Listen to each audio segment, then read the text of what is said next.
Alright, hello everyone. Here we're back for another Golf Clash tutorial video here. This is the Sunshine Glades.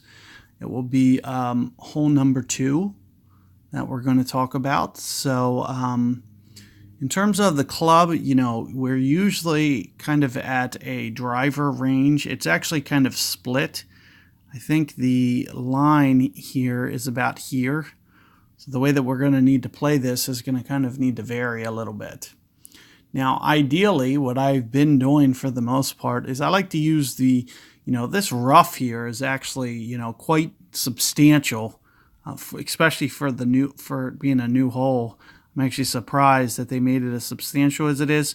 Now, there is a little fall off here towards the water that you need to kind of avoid. But if you can land up here on the flat, this shot is, very, very good. It just kind of rolls out towards the hole. Very good, easy for distance control to be able to pull it off. In fact, you'll see that I played this, pretty regularly in the tournament, even with a tailwind case. However, once you start to get up towards, power 3 balls, stuff like that, this line starts to kind of creep up here towards the top half of this fairway a little bit. So you might be a little bit more up in here. With a power 3 ball with the line, it'll end up moving, so it'll be a lot harder. You'll have to kind of stick with that shot. I like to do it, so there's pretty much no other way that I've been playing it, just because I think it's so easy to get consistent. So of course it's going to be dependent. Am I going first? Am I going second? It's like what's kind of going on in the situation. But if my opponent's hit and, I know I have to hit a good shot, then I know that, if I need a good shot, this is pretty much the best way to kind of guarantee yourself, if you can hit perfect ball and pull off the perfect adjustment, it's going to give you a very good chance not only to get it close, but potentially to even make it. So it's definitely going to be a really good shot. So you'll see, more times than not that I'll try to go for that one because of that fact. So let's take a look at this. Of course, we're going to be at the third tee deck here for this hole. And the way that I did it in this tournament, this was usually with a driver. And it's going to be kind of dependent upon being a side wind or whatever. And with the side wind case, I would say that I use somewhere in the neighborhood of maybe 0.5-ish for the, and this should be backspin.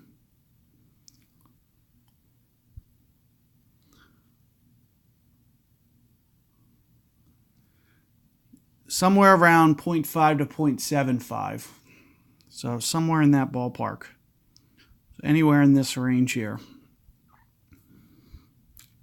is what you'll use on those side winds when doing that bump.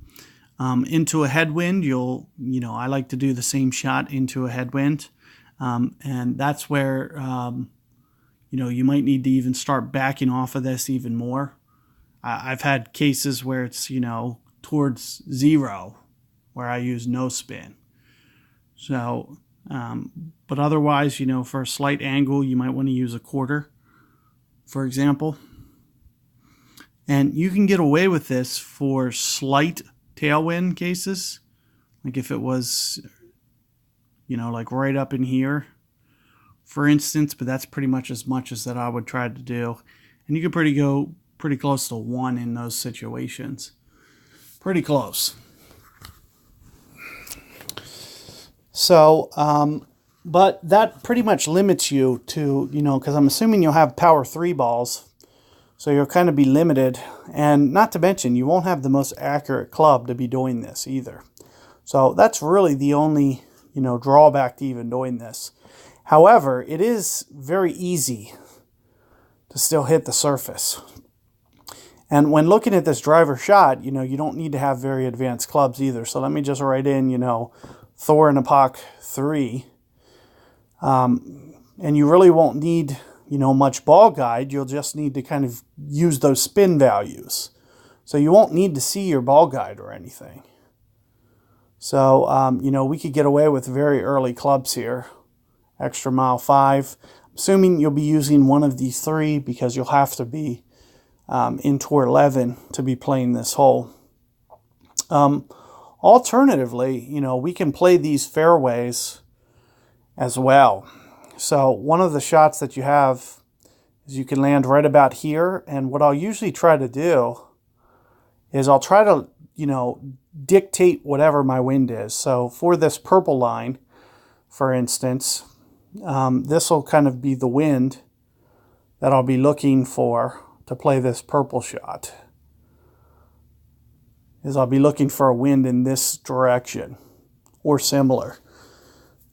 Because it's going to be very hard to try to counter the wind.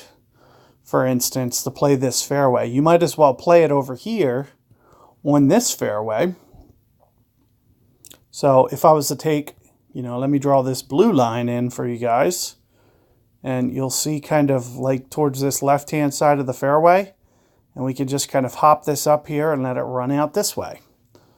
So, and for this blue, you know, we'll be looking at kind of a wind that would be ideally going this direction. Now, I don't remember exactly the backspin totals for this shot, but, you know, if you're using Sniper, you'll be able to, you know, use your ball guide. So you can use the ball guide to kind of help you. I do believe it's in the neighborhood of 4 to 5. So somewhere in that range. So let me just put 5 up top. And we'll put 4 a little bit more towards the angle. But what I do know is you can kind of, you know, you don't have to use these spins exactly. Especially on this blue line. It's a very safe shot. This is the purple's a little bit tougher. So you got to be a little bit more careful. You have to land much more aggressively towards the right-hand side here. And you got to make sure that you probably put a little bit of curl as well on both of these. So you might want to just gently curl this one to the left and gently curl this one to the right. So in terms of, you know, down here, here's my shot circle. You know, I might want to, you know, put this much curl here, for instance. And then on this one over here, we might need to do a little bit of curl like this to get this one over towards the hole. Again, you know, it's going to kind of be dependent upon the tailwind that they give us. If it's angled or whatever, you know, you have to play wind effect. So if you don't have the ball guide pointed over towards the hole because you don't have enough side spin, you'll have to increase these amount of curls as well. But, you know, taking advantage of playing the wind that is angled and using that shot is going to make the shot easier. You'll have to use less curl in both of these situations to do it this way. So, you know, that should be highly favorable. There should be very good chance that you should be able to do that. So let's talk a little bit about the cases for the wind real quick.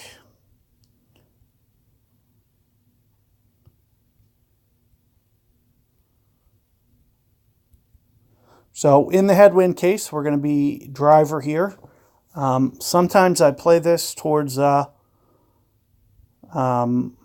mid-club. So mid-club here is going to be pretty close. Now, however, if you start to get a little bit stronger wind, you know, double digits, 13 miles per hour, you're going to need to start going towards max.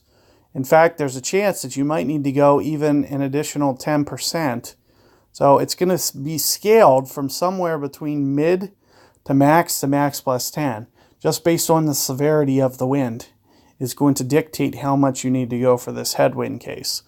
For this side wind case, it should play very close to maybe min plus 5% or so, somewhere in between that span. It's going to be, you know, significantly less wind that'll need to be played on this driver bump here. Similarly, you could get away with, for this side wind, if you really wanted to, you could play this backspin shot as well. So, you know, that's going to kind of stretch you out a little bit with what you need to do. You know, if you want to take this side wind case, you could maybe do like 3.5. I try to stick away from this shot with the side wind case because you start to bring this, you can see that this roughs, you know, this rough line's a lot higher than this side. So it makes it a little bit tougher. But for this, you know, if you want to do this, this is basically, you know, max plus 20 or so, give or take. And in this tailwind, same type deal, about max plus 20, give or take. So, you know, good luck with this hole. It should not be too much with a little bit of practice. You know, I haven't had too much problems on the shootouts in the last tournament trying to master this one. It's been very fair. Let me put it to you that way. So, you know, I do think it's something that you guys can conquer. Good luck. Let me know how it goes and see you guys on the next one.